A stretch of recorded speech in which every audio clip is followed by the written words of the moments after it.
we are honored today to have Sarah Bidgood and William Potter join us for their lecture, U.S.-Soviet Cooperation for Non-Proliferation, Lessons for Today, followed by Q&A. So that lecture will go from 11:20 a.m. Eastern Daylight Time until 12:10. And then at 12:10, we will switch over to the Q&A session from 12:10 until 1 p.m. So lots of time to ask any questions that, that might come up during the lecture today. I'm just going to do a short little introduction here, and then I will pass the mic over to Bill. Though the fellows have had the opportunity to meet Bill during our kickoff, our orientation, I'll do a short little introduction here of his bio. Dr. William Potter is the Sam Nunn and Richard Lugar Professor of Non-Proliferation Studies and the founding director of the Center for Non-Proliferation Studies at the Middlebury Institute of International Studies at Monterey. He's the author, editor, and co-editor of over 20 books, including 2 volumes on forecasting nuclear proliferation in the 21st century, the global politics of combating nuclear terrorism, nuclear politics and the non-aligned movement, preventing black market trade in nuclear technology, and once and future partners in the United States, Russia, and non-nuclear proliferation.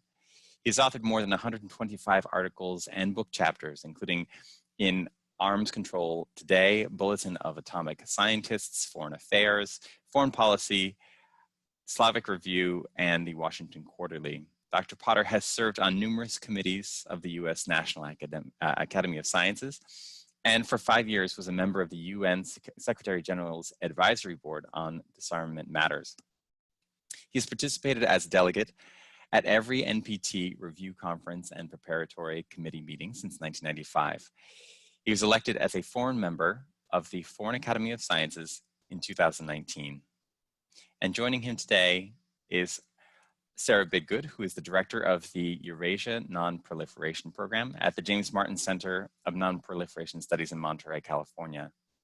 Her research focuses on US-Soviet and US-Russia non-proliferation cooperation, as well as the international non-proliferation regime more broadly. She's co-editor of the book Once and Future Partners, the United States, Russia, and Nuclear Non-Proliferation. She also leads the Young Women in Non-Proliferation Initiative at CNS. Previously, Sarah was a graduate research assistant at CNS and the project manager for the Graduate Initiative in Russian Studies. Sarah is a member of the CTBTO youth group, and she served as an intern at the UN Office for Disarmament Affairs during the 2015 NPT Review Conference. Before coming to Monterey, she worked in the field of scientific publishing as a managing editor and peer review manager. Sarah earned her BA in Russian from Wellesley College and holds an MA in Russian, East European, and Eurasian Studies from the University of North Carolina at Chapel Hill, and an MA in Non-Proliferation and Terrorism Studies from the Middlebury Institute of International Studies. Please give a warm MSSR 2020 welcome to Sarah Bidgood and William Potter. Thank you. Thank you very much, Jarlath. It's always a pleasure to meet with this group, and I'm particularly honored to follow what I assume must have been a brilliant presentation by my close friend and colleague, Yelena Chernenko. I just wish the talk began a little bit later. I was just kind of waking up and I wasn't able to catch her presentation, but I'm sure you were treated to an excellent discussion of cyber issues. Let me say just a little bit about my background in a word or two, because it kind of colors the presentation that I'm going to make in tandem with Sarah. So I was trained as a Sovietologist at the University of Michigan, which clearly dates me.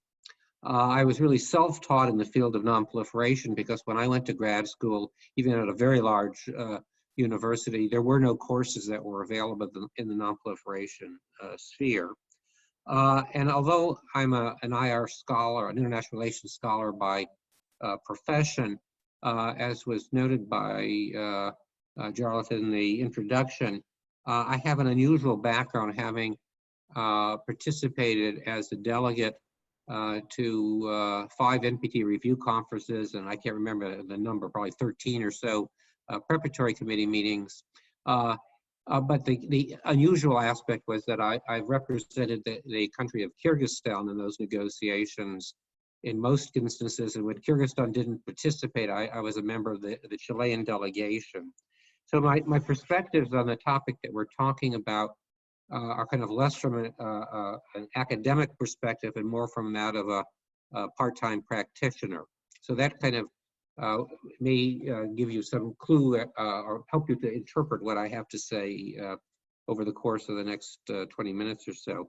So I'd like to start by telling one anecdote. I usually tell two, but I don't want to take up too much time here. One of my favorite stories is was originally told to me by one of my heroes, former Senator Sam Nunn, who likes to talk about Sherlock Holmes and Dr. Watson, who went on a camping trip. According to the tale, after a good meal and a bottle of wine, they crawled into their tent and went to sleep. Some hours later, Holmes awoke and nudged his friend. "Watson," he said, "look up and tell me what you see." Watson replied, "I see millions and millions of stars." "What does that tell you, Watson?" asked Holmes. Watson pondered a moment and replied, "Astronomically, it tells me that there are millions of galaxies and potentially billions of planets. Astrologically, I observe that Saturn is in Leo. Horologically, I deduce that the time is 3:15. What does it tell you, Holmes?" Holmes was silent for a moment, then spoke. "Watson, you idiot, someone has stolen our tent." I tell this story because I find myself relating to Watson, who would argue that we're in danger of missing the obvious. The world today is in a state of disarray, and while it may be correct, as Sig Hecker, who I think will be lecturing to you in the future, as he's written, that our two countries are doomed to cooperate, at this moment, the only thing we seem prepared to agree on in the nuclear realm is that we are both adamantly opposed to a nuclear ban treaty, which was negotiated almost 3 years ago to this date. And what while we're obsessed with old threats, we tend to ignore new ones. And by the same token, we tend to focus almost exclusively on areas of discord and divergence rather than recognizing areas where common interests should prevail. So what we're going to try to do in our presentation today is to make the case that in a time of pandemic and of especially strained relations, it's important, I would say prudent, to recall how the United States and the Soviet Union managed to cooperate in the realm of non-proliferation, even though they were ideological adversaries, military adversaries, but they saw some good reason to collaborate even during the most frigid moments of the Cold War. So we think that by looking at these past cases, which are recounted in the book that Jonathan mentioned that we co-edited, there may be some useful lessons about what can be accomplished today in the non-proliferation sphere, as well as some of the obstacles that we will need to be to address and overcome. So the plan is for me to give you a snapshot of the evolution of US and Soviet non-proliferation behavior. And then Sarah will walk you through one of the most important but underappreciated cases of US-Soviet non-proliferation cooperation involving efforts to prevent South Africa from conducting a nuclear test in the Kalahari Desert in the 1970s. We'll then conclude by drawing some lessons from our comparative case studies that may be relevant for the current crisis in US-Russian relations. So that's what we're going to try to accomplish. But before we plunge into our US-Soviet comparative analysis, I thought I'd take just a few moments to set the stage for our discussion, as I suspect that many of you are not that familiar with nuclear non-proliferation, since it's still not a course that is widely offered in even some of the best graduate programs in the country. And you may also have some basic misconceptions about proliferation, which I'll try to correct in just a few minutes. Since most of the news these days on the proliferation front is pessimistic. In fact, most news generally is pessimistic. What I thought I would try to do is to begin by just noting 4 positive observations about nuclear proliferation, which are overlooked. This is really a rarity because most of my presentations are very, very gloomy in nature. And so I'm going to try to depart from that standard approach and highlight a few positive dimensions to get us started. The first point I would make here is that the proliferation problem, in terms of actual successful nuclear weapons programs, has involved a relatively small number of cases, and the pace of proliferation actually is quite slow. You have the US testing in 1945. 4 years later, the Soviet Union tested. Another 3 years later, in 52, the United Kingdom tested. Then you have a gap of 8 years before France tests in 1960, followed by the People's Republic of China in 64, and another 10-year lag before India euphemistically, or tested what they euphemistically called a peaceful nuclear explosion. And then here the dates become a little bit fuzzier, but in the late 1960s, Israel tested. By the late 1970s, South Africa tested, didn't test rather, by the late 1970s, South Africa began to assemble nuclear weapons. They actually ended up assembling 6 of them over the course of a number of years. They would dismantle them and then reassemble them. And then in 1998, you have Pakistan. In 2006, the DPRK tested for the first time. And so I don't want to minimize the number of states that have nuclear weapons or the number of tests that have taken place, but it's, I think, really important to compare this number, which comes to 9, according to my count, with the expectations in the mid-1950s and the early 1960s. And some of you may or may not be aware of what is arguably the most famous prognoses, which was made at a press conference by President John F. Kennedy in 1963, in which he predicted that the world could see 15, 20, or 25 nuclear weapon states by the 1970s, a forecast that clearly was off the mark, and is also interesting in that it didn't correspond to what he had been briefed by the CIA earlier in that year, but in any case, that was his forecast.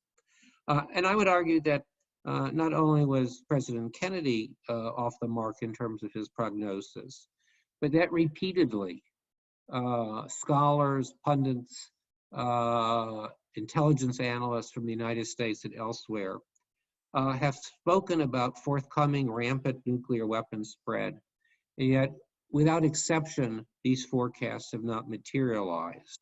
And so today, again, we talk about doom and gloom in terms of metaphors such as proliferation dominoes, waves, cascades, and the like, that we've reached a tipping point. And yet, in practice, those forecasts have not proved to be correct, for a reason that I'll mention in just a moment. The second point I'd make is that, and I see this as a very positive point, and that is that proliferation is not a one-way street. It can be reversed. And this is not simply a theoretical proposition. It's based upon the fact that 4 countries that had nuclear weapons on their territory, in one case indigenously produced, are today non-nuclear weapon states parties to the NPT. Those countries, most importantly, involve South Africa, which did have its own indigenous program, but also Ukraine, Kazakhstan, and Belarus, which all inherited nuclear weapons on their territory at the time of the collapse of the Soviet Union. But by 1995, when the NPT held its review and extension conference, all of those countries were non-nuclear weapon states parties to the NPT. My third point, an attempt at being positive and optimistic, is that it's very important to distinguish technical capability, that is, a technical capacity to manufacture nuclear weapons, and the exercise of that capability. And the point here is that although there are many countries with the technical capability to acquire nuclear weapons, and a number of these were previously regarded as prime candidates for proliferation, many of them have chosen to forego that option. There are countries that some of you may be aware of, like Sweden, Switzerland, and Argentina, and Brazil, but there are also countries that most of you probably haven't thought of as potential nuclear weapons aspirants. And these are countries such as Yugoslavia and Norway. And if I had more time, these are two countries that I've written a lot about. I'd be inclined to tell you about them. But I'll just mention the one case of Yugoslavia, which at the end of the Second World War actually had made a decision to acquire nuclear weapons. And you may appreciate why they might have done so, given the relationship between Tito and Stalin.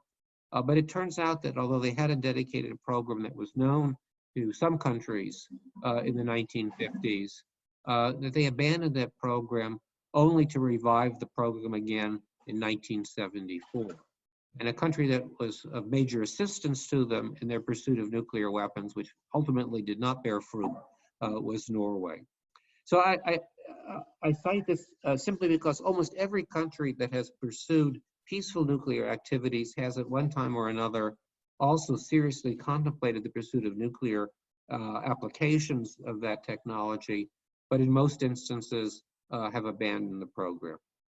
And the last point I'll make by way of kind of an introduction to the US-Russian, US-Soviet situation is the fact that while there are some important outliers to the non-proliferation regime, in fact, there are the NPT, which entered into force in 1970, is the second most widely subscribed to treaty in the arms control sphere in the world today, with 190 or 191 members, depending upon how one counts the DPRK, which announced its decision to withdraw from the treaty, although some countries don't recognize the DPRK as having followed the appropriate steps to withdraw.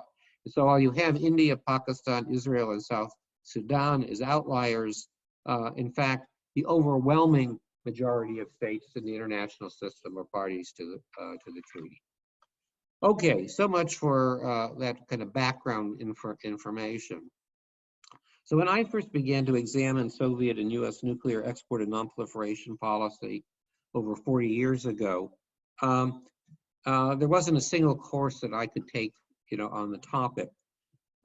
It therefore came as a big surprise for me when I began to conduct research on my first book dealing with the subject, to discover a number of parallels and areas of convergence in the perspectives and policies of these two Cold War superpowers with respect to preventing the spread of nuclear weapons. When I conducted my research before producing my first kind of articles on the topic, I decided that it made sense to kind of group the evolution of US and Soviet nuclear export policy and non-proliferation into 4 periods of time. And I don't know here, Sarah, do we have that on the slide, or is that? I do, Bill. Let me just share my screen really quickly. Okay. So basically, there were 4 periods, which I called secrecy and denial period, the atoms for peace period, the period of technology control, and another period of primacy of politics. So I'm really talking about the period from 1945 until it could be December 91, or I've used for purposes of convenience 1992. I think that one can find important parallels between US and Soviet policy in each period, although the dates for the comparable episodes don't correspond perfectly. So let me run through this rather quickly, starting with secrecy and denial.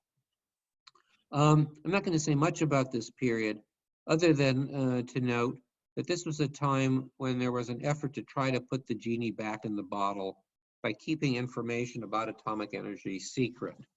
The characteristic of this approach was the Atomic Energy Act of 1946 that prohibited the international exchange of scientific information regarding the peaceful uses of nuclear energy until Congress had established that there were effective and enforceable national safeguards. Let me pause for a moment. I have to let one of my dogs out of the house here. Just a second. Bear with me for a moment here. Okay.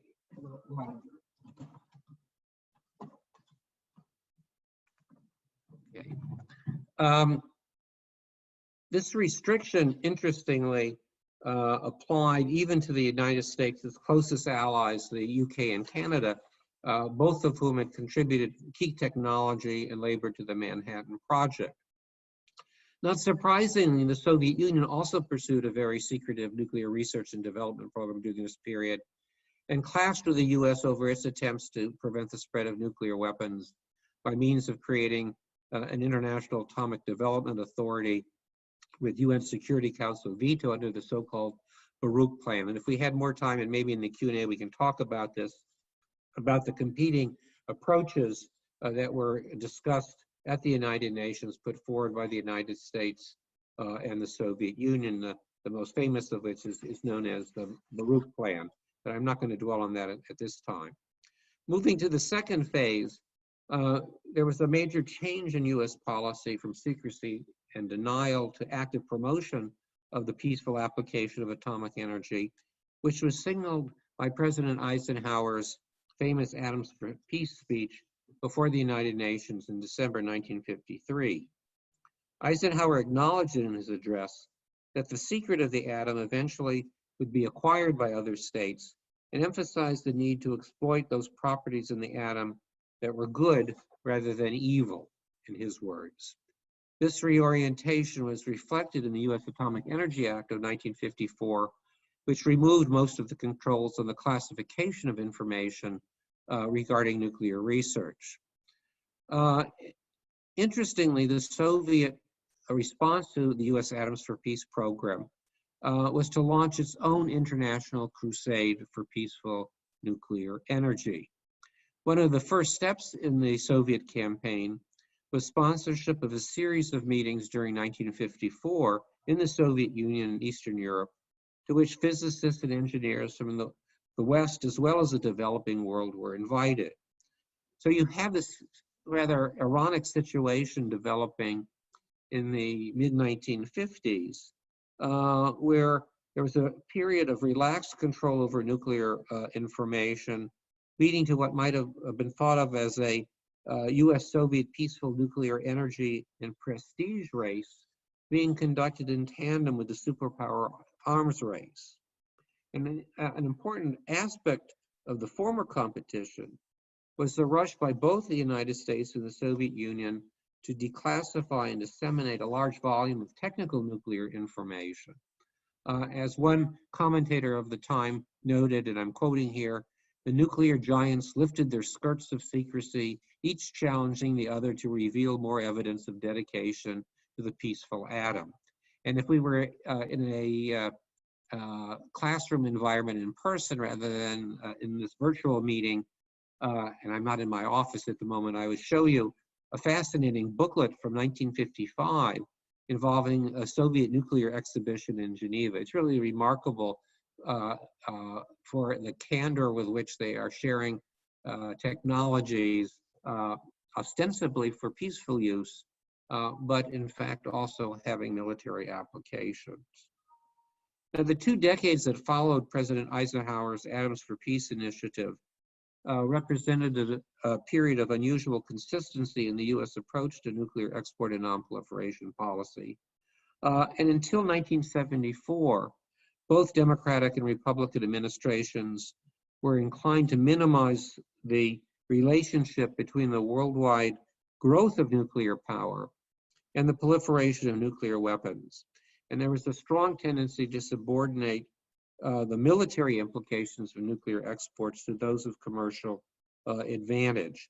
And even in the non-proliferation accomplishment of that time, a very important one, the drafting of the 1968 Non-Proliferation Treaty, this was something that both of the superpowers promoted as a great nuclear bargain, which the nuclear powers would provide nuclear weapon states with civilian nuclear technology for peaceful purposes in exchange for the latter's pledge to forego a military capability. I would argue that there was much less continuity in policy in the Soviet case, however, and in 1958, the Soviet Union abruptly altered its nuclear export policy. The main impetus for this change was the growing rift between the Soviet Union and China's public declaration of its nuclear weapons ambitions, and Moscow's realization that its nuclear exports might be manipulated in the future by other recipient countries. So let's move to the third category, that of technology control. If China in 1958 provided the Soviet Union with cause to reevaluate its nuclear export and nonproliferation policy, the comparable learning experience for the United States occurred in May 1974 when India detonated what it euphemistically called a peaceful nuclear explosive. Although Washington's public rebuke of India was very mild, the Indian explosion served as a catalyst for a major revision in US thinking about nuclear exports and had the effect of moving nonproliferation from the periphery to the center stage of Washington's foreign policy agenda. One consequence of this reorientation was the US initiative to create a new multilateral body for the purpose of regulating international nuclear commerce. The body, which started meeting in London during 1975, was known as the London Club or the London Suppliers Group, and subsequently became the Nuclear Suppliers Group.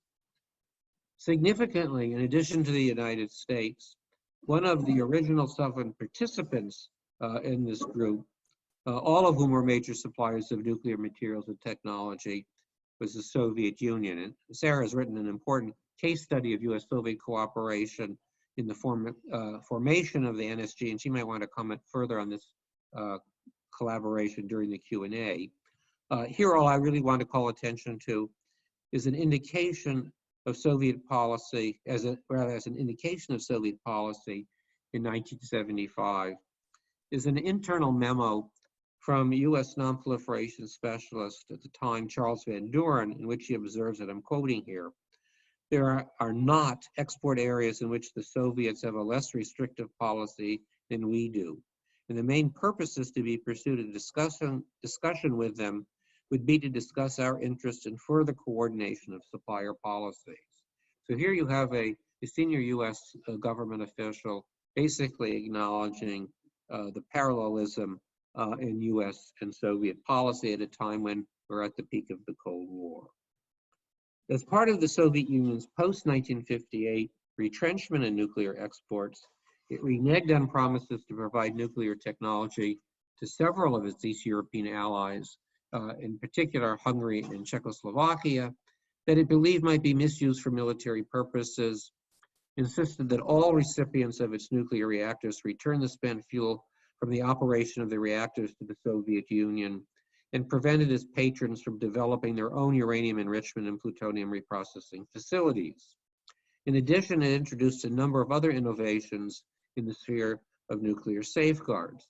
And I'm particularly fascinated by this case because I had the opportunity to observe some of these innovations in Soviet nuclear export policy when I traveled to India in the early 1980s for the purpose of exploring Soviet nuclear exports to that country. And what I found most surprising was the openness with which many Indian diplomats and scholars discussed Soviet-Indian nuclear relations with me, and how they went out of their way to criticize the Soviet Union for imposing new stringent controls on all nuclear facilities that made use of Soviet-supplied heavy water. They were particularly upset about a novel Soviet approach called pursuit that required safeguards to follow the material if it was moved from one nuclear facility to another. So you actually have a case where the pioneer, the innovator in nuclear exports and stringent policy was not the United States, but rather was the Soviet Union. During this period of technology control, Moscow and Washington also began to hold high-level non-proliferation consultations every 6 months and exchanged information related to a broad range of nuclear proliferation developments. In addition, they began or intensified routine consultations and collaboration in many bilateral and multilateral fora, including the IAEA Board of Governors and General Conference meetings and meetings of the NPT Review Conference. Indeed, in these meetings, the United States and the Soviet Union often found themselves in much closer agreement on key nuclear export and non-proliferation issues than they did with some of their closest allies. This was particularly the case in the meetings of the NSG, the Nuclear Suppliers Group, where the US and the Soviet Union typically saw eye to eye on issues that separated both of them from the Germans, the Japanese, and the French. So moving on to the fourth and the last of the periods that I want to sketch here was what I call the primacy of politics. One of the corollaries of the emphasis on technology control as a proliferation preventive measure was the belief that one could predict proliferation based on the state of a country's technical prowess. In other words, as I mentioned at the outset of my lecture here, it was assumed that countries with the technical capacity to acquire nuclear weapons would exercise that capability. This fallacy gave rise to many inaccurate forecasts by national intelligence agencies as well as scholars. The declassified US National Intelligence Estimate for 1957, for example, which you can access online, identified a list of 10 leading nuclear weapons candidates, including Canada, Japan, and Sweden. Sweden, it was predicted, was likely to produce its first weapons in about 1961, while it was forecast that Japan would probably seek to develop weapons programs within the next decade.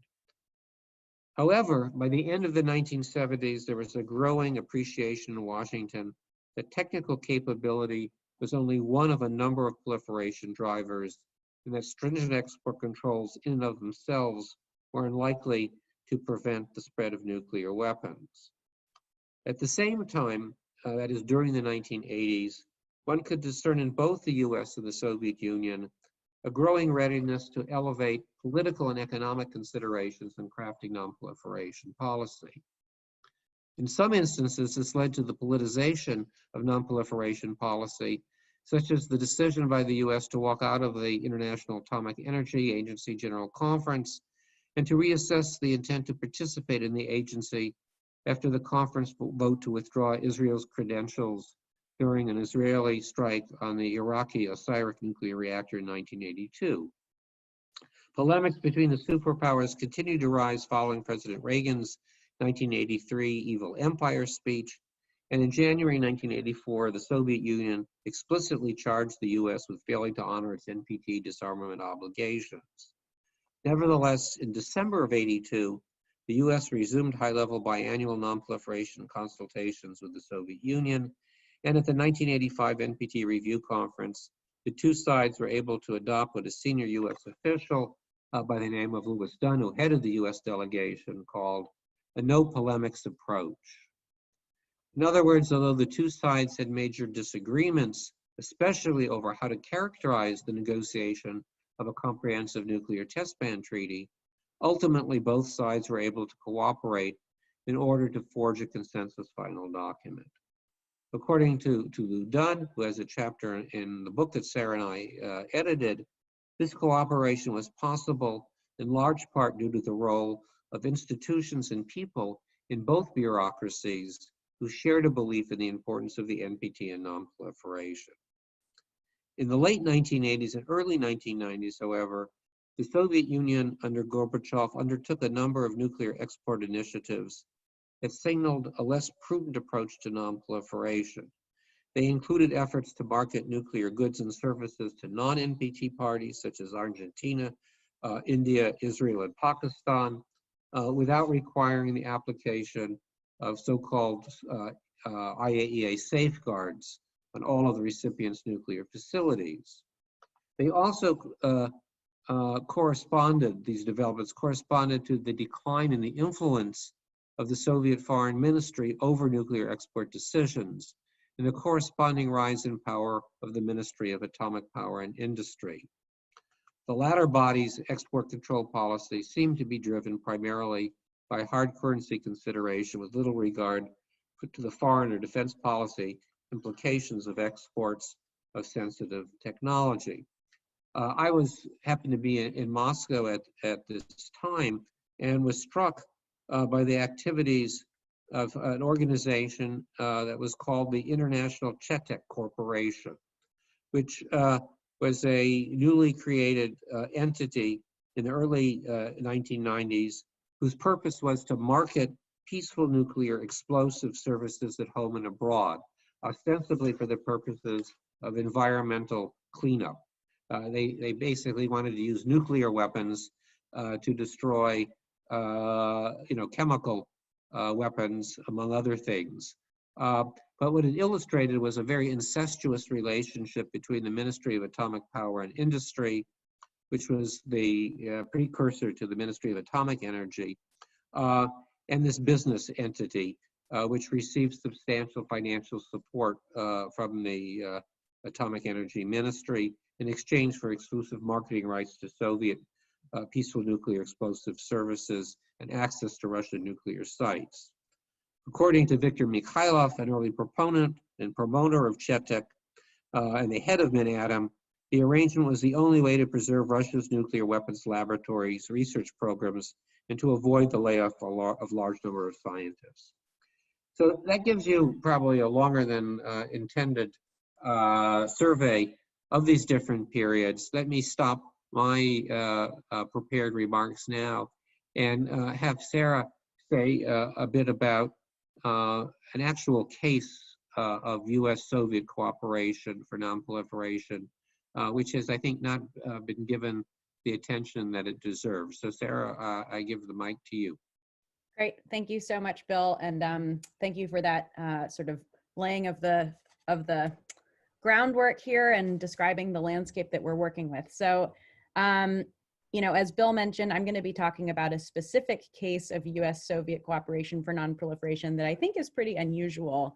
And part of the reason that I like to talk about it is because I think it highlights a lot of the different sort of motivations for cooperation between the superpowers, even at these difficult moments of the Cold War.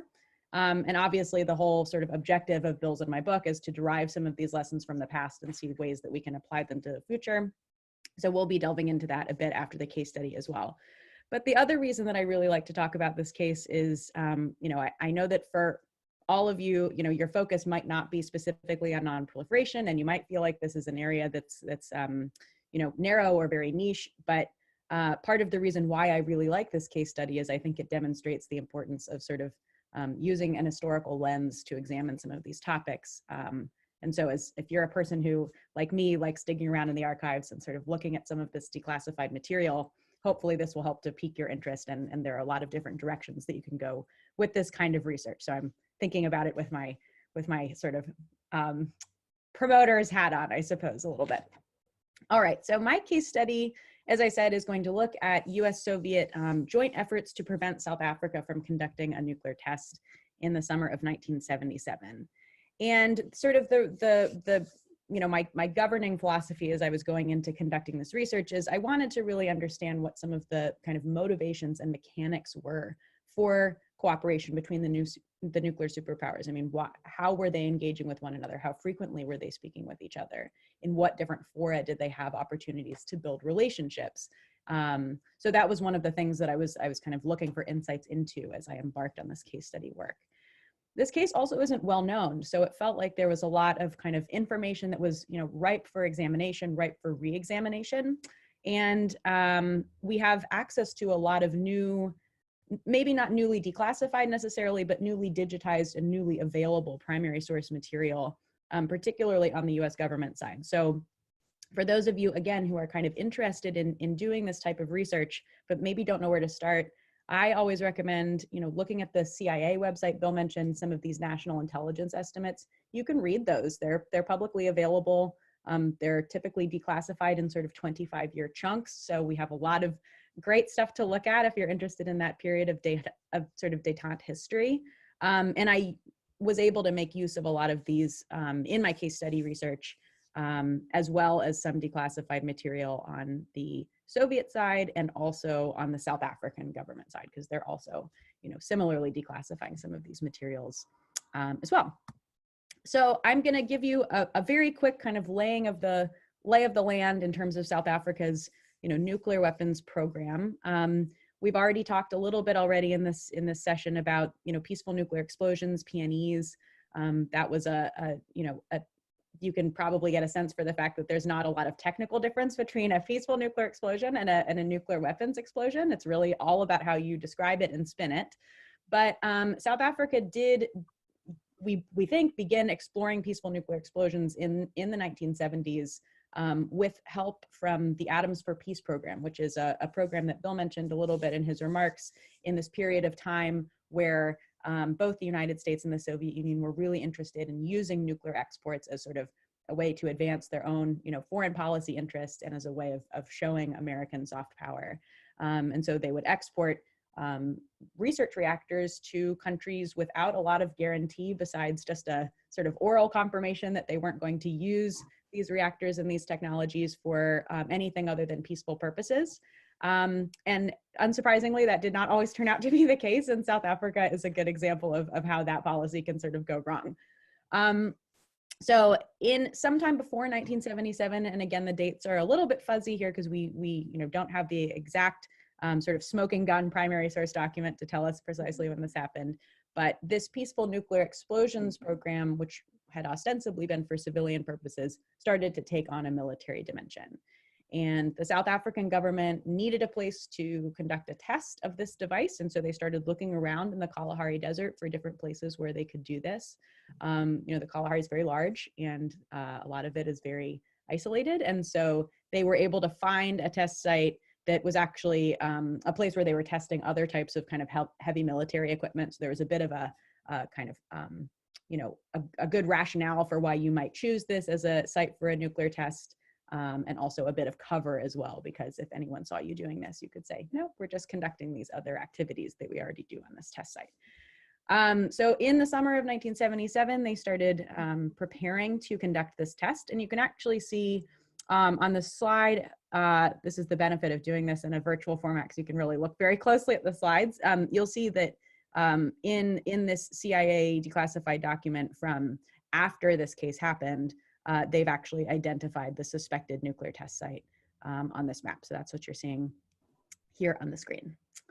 But this didn't go, unnoticed in the Soviet Union. So South Africa was, covertly preparing to conduct their tests, but at the very same time, in July of 1977, Soviet satellites actually photographed some of the test preparations in South Africa. And you might be thinking to yourself, well, she just said that this test site was very isolated. Why in the world was, the Soviet Union photographing this random spot in the Kalahari Desert? And what actually happened is that they were very likely tipped off by a high-level spy so a Soviet spy who was in the South African Navy. And he very likely told them, this is probably where the test is going to take place, and here's what we've been doing. And if you want to see evidence of it, come and photograph it. So the Soviet Union didn't keep this information to itself. And very shortly after they got these photographs back, Brezhnev sent a letter to Jimmy Carter, the US president at the time, to share these findings. And so he wrote a letter and said, we have photographic evidence that South Africa is preparing to conduct a test. And we would, appreciate your help in pressuring them, not to do this. And it's important to remember here that, the Soviet Union didn't have diplomatic relations with South Africa at the time, so they were really kind of reliant on the US to exert this leverage on South Africa not to go forward with the testing. But, the Soviet Union wanted to hedge its bets a little bit. So in addition to just sharing with the United States what its findings were from the satellite imagery in sort of a classified channel, they also published in TASS 2 days later an announcement of their findings and sort of hinted at the fact that maybe the United States had aided and abetted South Africa's nuclear ambitions a little bit by providing them with this research reactor that I mentioned previously that probably was the genesis for the Peaceful Nuclear Explosions program. In the United States, meanwhile, they're sort of frantically working to confirm these findings. And in fact, it actually prompted the US, intelligence services and State Department to go back through some of their old photographs and to see, oh, how could we have missed this? What this test site is very obvious. Why haven't we photographed this before? And they actually found some old photographs that they just hadn't really had the sort of personnel manpower to go through, where you could actually see the test preparations taking place. So everybody is sort of thinking about, how can I save face a little bit here? And so there was also this additional pressure to do something, because the public was starting to learn about the test preparations. So the United States did conduct, in addition to looking back through its olden files, an overflight where they were able to see kind of what was going on in the South African in the Kalahari Desert and with the South African test site. And they confirmed that indeed what the Soviet Union had told them was true, that there was this ongoing test preparation happening out there in the middle of the desert. And 3 days later, so on August 18th, the United States government confronts South Africa and says, hey, listen, we have evidence that you are doing this, and we have seen that you are preparing to conduct a nuclear test, and basically, what do you have to say for yourselves? So South Africa, unsurprisingly, says that they do not actually have any interest in developing a nuclear weapon, and that they're not going to conduct a nuclear test. But it's pretty interesting to sort of read back through some of the primary source material from the South African side, because it's clear that even at the same time that the South African leadership is making these promises and these commitments to the United States, they're doing so in such a way that certainly leaves the door open to continue to develop nuclear weapons. And remember, these are just, declaratory statements. They're not sort of politically binding commitments not to do any of the activities that they've said they're not going to do. South Africa obviously was not part of the Non-Proliferation Treaty at this time. And so, they could sort of say whatever they wanted to the United States as long as it denied whatever the activities were that they were being accused of. And indeed, I don't sort of go into this in the case study that we look at in the book, but South Africa the following year also began to, conduct preparations for a test again. So there's, good evidence that this was not, in fact, as compelling as the United States government probably thought it was, that they were exerting pressure on South Africa. But for the moment, in any case, it sort of stayed the test developments, and I regard this as a cooperative success between the U.S. and the Soviet Union. And it's also worth noting too that in this same period of time, and sort of in the aftermath of the test site revelations, the United States imposed its first kind of sweeping embargo on South Africa at the UN Security Council in December of that year. So there were actually very serious, economic sanctions and repercussions for South Africa, in no small part as a result of this nuclear testing issue, but also, of course, because of the apartheid government. So I think it's really interesting to look not just as an historian, kind of looking back in time, but to understand how US and Soviet officials themselves perceived this particular incident. Did they regard this as an episode of cooperation? Did they just see it as, sort of one side blackmailing the other into helping them? And I think the answer is the former. I think that they really did regard this as an example of the ways in which the two largest nuclear weapon states could kind of cooperate to, make sure that other countries didn't acquire nuclear weapons, because that was really in their national interest, in both of their national interests. So on the screen here, you can see an excerpt from some talking points from Secretary of State Cy Vance for a meeting that he was planning to have with Andrei Gromyko, where he said, it is our view that the quiet cooperation in which we, the US and Soviet Union, have engaged is a significant development in its own right. And I was really struck when I found this document, because I thought, that is kind of a telling, I think, assessment of US and Soviet perspectives on this episode. It showcases that the two states, yes, have these very hard-nosed national security interests, but one of them that they perceived was the need to cooperate together on these nuclear issues. And for me, that was a very kind of clarifying moment to come upon that document. We also know that the Soviet Union shared similar perspectives. So Viktor Israelyan, who was the chief Soviet negotiator, who was really working on this particular issue, said in a September 1977 meeting with his U.S. counterpart, Ambassador Jim Leonard, that, quote, he would like to do better than just avoid confrontation on non-proliferation, including in the South Africa case. He would like to cooperate. So again, this sort of drove home to me the point that the leadership in both Washington and Moscow understood the bigger importance of cooperating on nuclear issues. They understood the importance from the standpoint of optics in cooperating on these issues, and that a number of factors were conspiring besides just kind of convenience and happenstance to bring them together in this particular case. So I sort of identified 3 areas of significance when I was doing my analysis of this particular case, and 3 questions really came to mind for me that I'm going to focus on as I wrap up my case study here and before we move into some lessons. So number 1 is, why did the U.S. and Soviet Union cooperate in this particular case? How can we contextualize this cooperation in sort of the broader U.S.-Soviet non-proliferation cooperation effort, some of which Bill touched upon in his remarks? And then finally, and I think, most importantly from the standpoint of people who are interested in sort of, driving some insights for policymaking, are there lessons that are relevant to today's circumstances? What can we learn from this cooperation at the height of the Cold War? So to our first question here, why did the 2 countries cooperate in this particular case?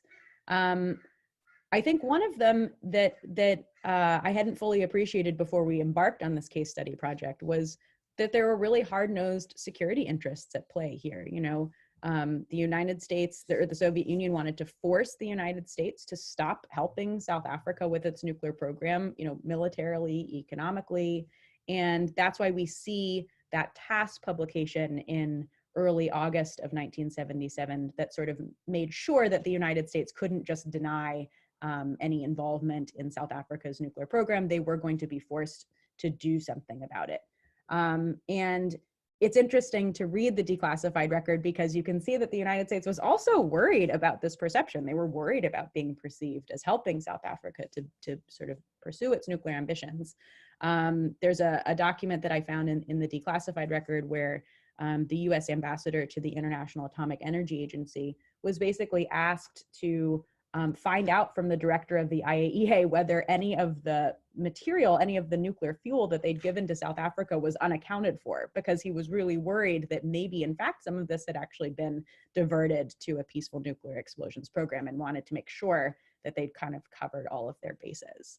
But I think at the same time, both the United States and the Soviet Union had been working very closely on non-proliferation issues for several years at this point. And even as far back as sort of the early 1960s, there were these moments where you see the 2 countries able to cooperate really closely on even these very sensitive issues at tough moments in their relationship. And the Non-Proliferation Treaty, which Bill mentioned and some of you may know about, is kind of the cornerstone of this non-proliferation regime. It's the treaty that governs who can and cannot have nuclear weapons. That was a product of very close US-Soviet cooperation, and it had just entered into force in 1970. And you can see when you go through the historical record that the governments in both Washington and Moscow were thinking really hard about, how can we encourage more adherence to this regime? How can we make sure that the review process isn't a failure? How can we make sure that this thing that we've put so much effort into, our baby, is not undermined by other countries getting nuclear weapons? So I think from that standpoint too, preventing South Africa from developing a nuclear weapon and preventing the perception that the non-proliferation regime doesn't work was really important to both the United States and the Soviet Union.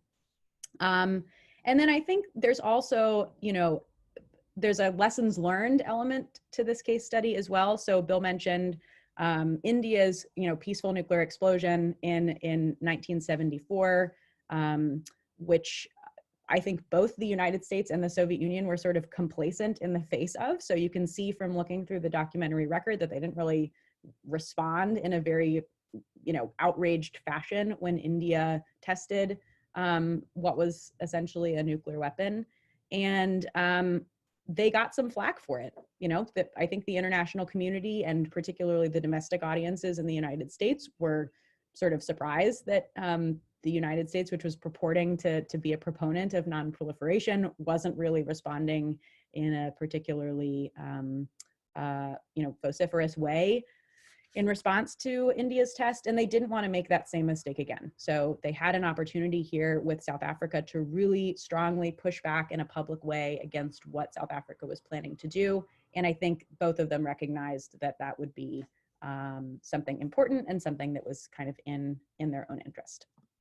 So, how unusual was this type of cooperation? Well, given that, Bill and I wrote an entire book about the nature of cooperation and lessons to be learned, you probably already know the answer to this question. It was actually not that unusual. So during this period in particular, sort of between about 1974 to 1978, you really do see a lot of evidence of very close and frequent interaction between the US and the Soviet Union. And I just posted this quote again that Bill had already read about the nature of sort of export controls and parallelism in export policy between the United States and the Soviet Union from 1974. I mean, recognizing that the two countries, the US and Soviet Union, had sort of arrived at similar conceptions of and similar ideas about the importance of non-proliferation prior to this period, I think laid the groundwork for the two of them to work very closely in a whole host of dimensions pertaining to the non-proliferation space. And this is just one example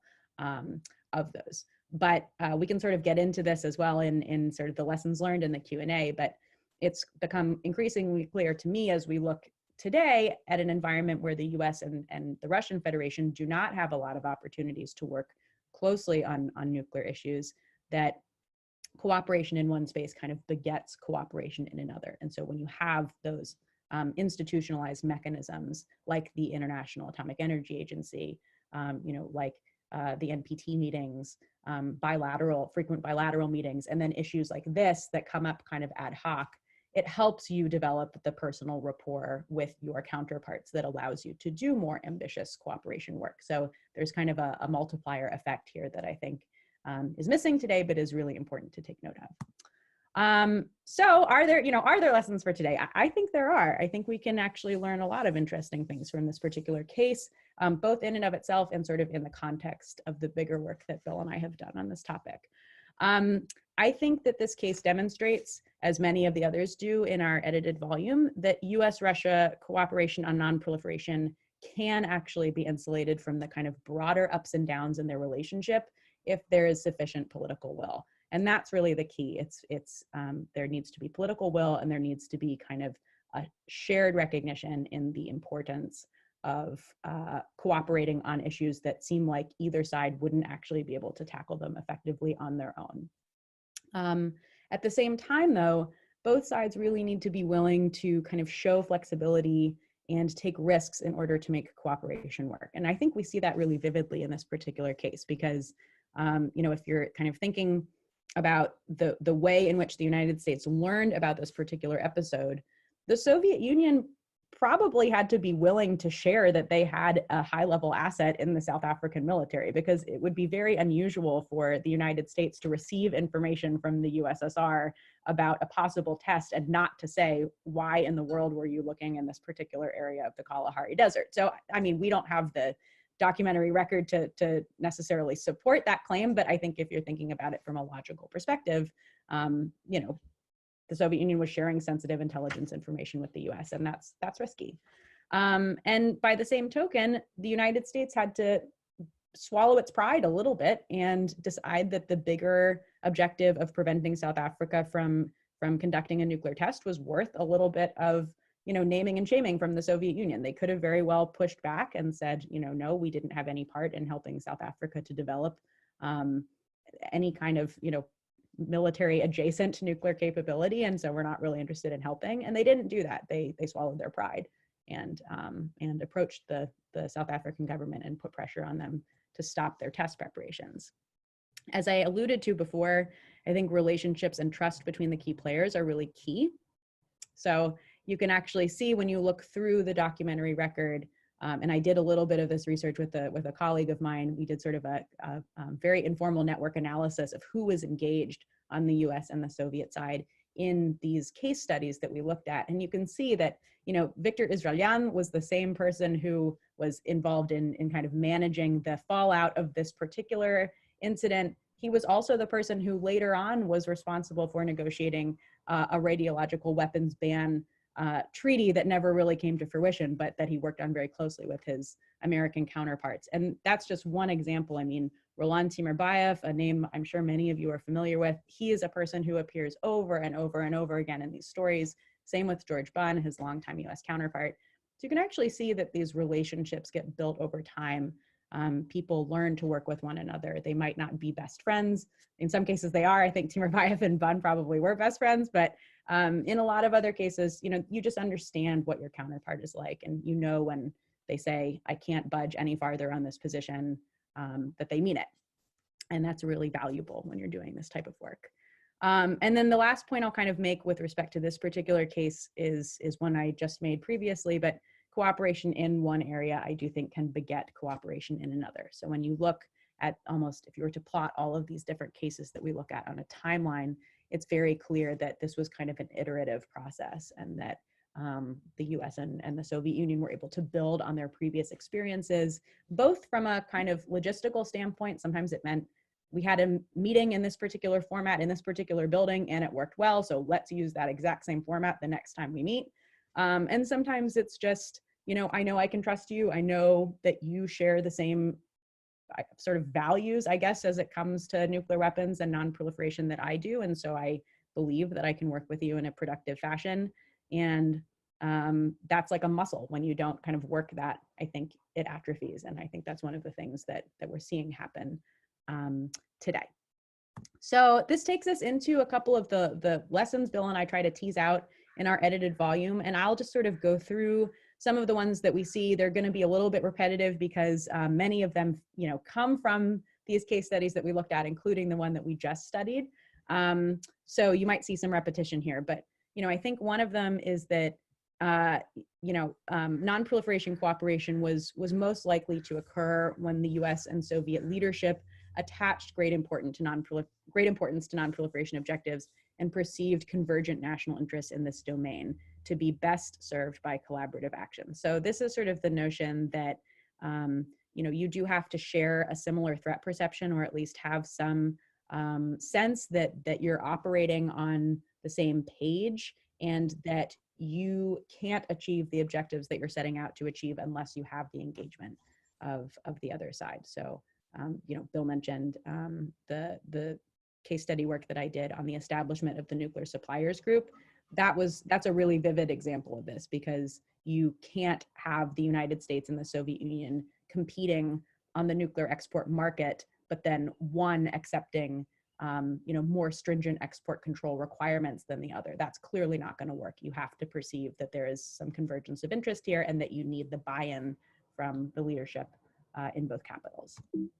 Okay, the second lesson is that the United States and Soviet policymakers perceived that cooperation was in their mutual interest. And when this was the case, both sides exhibited flexibility and a willingness to compromise to advance their shared objectives. I sort of described what this looked like in the South African case in particular, but this is a lesson that I think, Bill can weigh in on this as well, but that I certainly saw across all of the case studies that we looked at. When it's logical too. If you know that you need the other side's buy-in and engagement, you're probably going to be willing to make concessions, exhibit flexibility, and demonstrate some degree of compromise in order to get what you both want. Number three, this is one that came across to me again and again, both in the context of the South African case study, but in our other work as well, that personal relationships between Soviet and American policymakers and negotiators contributed to the process of overcoming differences and reaching common positions on non-proliferation issues.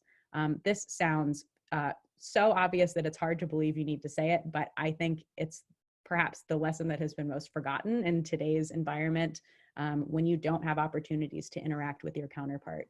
And the United States and Russia do not have opportunities to interact with one another frequently, particularly, among the next generation or among experts who are coming up into the field.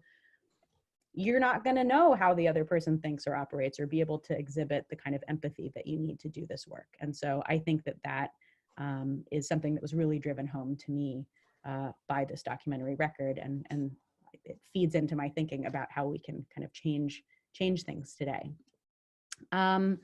Lesson 4, Bill, I think, sort of demonstrated this in his initial opening remarks when he talked about, Lugar and the strong institutional advocates for non-proliferation in both the United States and Russia as being essential to making cooperation work. But that is something that is really true. Again, as I said before, you kind of see the same names come up over and over and over again in some of this case study work. It's not just because these people are getting a paycheck, it's in a lot of respects because they really believed in their hearts in the importance of non-proliferation and arms control. They saw that as a way to serve, these hard-nosed national security interests in both of their countries, and they were willing to, go to bat time and time again to get these cooperative initiatives across the line, and they knew that they shared this same kind of orientation with their counterparts in the other capital. Lesson 5, policymakers on both the US and Soviet sides appreciated the importance of one another's buy-in in achieving important non-proliferation objectives. So this is kind of similar to the first lesson that I started out with, which is understanding that you can't achieve your objectives unless you have the involvement and engagement of the other side. This was really one of the kind of keys, I think, to making a lot of the cooperation that we examine in this set of case studies work. You had to know that if you didn't have the buy-in and investment from your colleagues in the other capital, you weren't going to be able to achieve what you wanted to set out. And I think that if you know that going in, that really shapes your orientation. That also allows you to be comfortable being more flexible and making concessions, because you understand that the end result needs to involve your counterparts in either Washington or Moscow. Lesson 6, the US and Soviet policymakers recognized that their countries' international images typically were enhanced when they were seen to cooperate on non-proliferation. And that sort of helped them believe that non-proliferation was a goal that was worthy of significant effort and investment. This is really real, particularly in the, I think, historical context that we really focus on in our case studies, which is this, sort of period in the 1970s for the most part. Non-proliferation, that was part of Carter's sort of fundamental platform, was the importance of non-proliferation, of kind of human rights and global rights. And there was an understanding that being perceived as showing restraint, as cooperating, as working together on these really important issues to international peace and security actually made Washington and Moscow look better in the eyes of, the United Nations and their domestic audiences at home. So again, we can sort of delve into the extent to which you think that that's true today, but that was a lesson that I thought was particularly worth revisiting. And then our last lesson rather, is that non-proliferation cooperation was often easier on purely technical issues. So this is really a conclusion that you'll have to ask Sig Hecker about, because I think that that's a fundamental finding of the work that he did as a person who worked at the US Nuclear National Laboratories with his Soviet counterparts. I think his successful track record of collaborating there drives this point home very strongly. But even in some of the case studies that we look at in our edited volume, particularly as they pertain to the more technical aspects of nuclear safeguards, IAEA safeguards, and on things like prohibiting nuclear testing in different types of treaties, those are really technical issues. And sometimes having the involvement of the scientific communities in both the United States and the Soviet Union actually helped to sort of take some of these issues out of the high political realm and move them into something that felt a little bit more like you're doing a science experiment. And so there has been a lot of kind of thought today about ways to recapture and restart scientific cooperation, even at moments when the high political environment is not necessarily conducive to doing that kind of work. So, Bill, I've gone on, and I'm going to turn it back over to you now for some sort of assessments for today. But I'm happy to answer any questions about this that you guys might have. Thanks. Now, I have probably more to say than we have time for, so I'm going to just limit my remarks to maybe 2 minutes or more, or less, and then we'll go to the Q&A, and some of the other points I wanted to make, I'll try to build into the responses to the questions that you may have. I guess the points that I would make, first of all, is that there has been a breakdown in U.S.-Russian cooperation today, even in areas where I think objectively one would argue there is a convergence of interests, and that includes cooperation for nonproliferation in the context of the NPT review process. We have a looming meeting, which is held every 5 years, of the review conference. It was postponed this past spring because of the pandemic. They're tentatively scheduled to meet in January, but unlike the past when the parties cooperated routinely on most issues, I don't think we're going to see that. But what we don't have also is the kind of civility in discourse, which I think is absolutely essential. There is, but very starkly, there is no trust, there is no empathy, and there is no respect. And so until one is able to return to those key elements of diplomatic discourse, I think we're not going to see headway. And there's a big battle even on the question of visas. We're talking about a meeting at the United Nations, and the US government is not providing in a timely fashion visas either to some Russian diplomats or to diplomats from other countries. I think that's going to continue to be a major disaster. I think we must return to the kind of bilaterals that were commonplace every 6 months between individuals equivalent to assistant secretaries meeting to talk about all kinds of issues in the nonproliferation sphere, whatever either side thought was important. If we were able to do that during the Soviet period, it's simply remarkable that we can't figure out some way to have that kind of a dialogue today between our two countries. And the last point I would make by way of a recommendation, I have a much longer list, is I think we have to find a way to restore the institutional memory in both the United States and the Russian Federation. I mean, the first thing that I would recommend is that there be, thousands of copies of our book distributed to all the policymakers in the United States and the Russian Federation. Short of that, there has to be processes undertaken to replenish the supply of experts who are familiar with past elements of cooperation during difficult times, whether it's during the Cuban Missile-like crisis or more the kind of the routine business of negotiating arms control agreements. The United States has lost most people who have experience in this domain, and the same applies to the Russian Federation. And so this unusual dual degree that we have between Migimo and Monterey is one step forward in trying to replenish that stockpile, but we have a long way to go. So why don't I stop there? I know Josh has been patient in letting us, letting me in particular ramble on, but why don't we instead turn to the students, and then we can take your questions and try to be as responsive as possible.